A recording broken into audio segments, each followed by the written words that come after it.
Pemirsa, sidang kasus korupsi yang melibatkan Perdana Menteri Israel Benjamin Netanyahu kembali digelar pada hari Minggu 19 Juli. Pengadilan dilanjutkan setelah istirahat 2 bulan di tengah meningkatnya protes warga atas dugaan korupsi dan penanganan krisis virus corona. Netanyahu adalah pemimpin pertama Israel yang menghadapi persidangan atas dugaan korupsi dalam status aktif menjabat. Dalam sidang yang baru kembali dilanjutkan kemarin, Netanyahu tidak menghadirinya.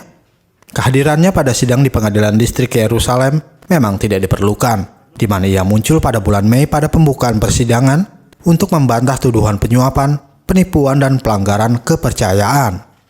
Netanyahu 70 tahun pada November 2019 didakwa dalam kasus-kasus yang melibatkan hadiah dari teman-teman miliarder, dan karena diduga meminta bantuan pengaturan untuk taipan media dengan imbalan liputan yang menguntungkan.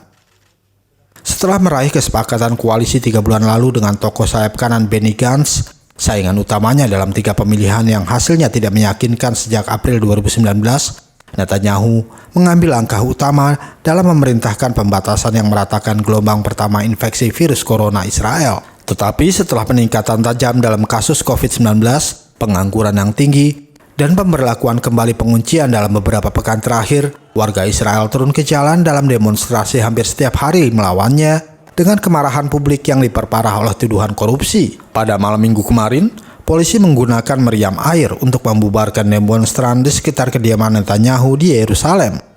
Di Tel Aviv, ribuan orang berkumpul di pusat komersial Israel untuk menuntut bantuan negara yang lebih baik untuk bisnis yang terluka dalam krisis kesehatan.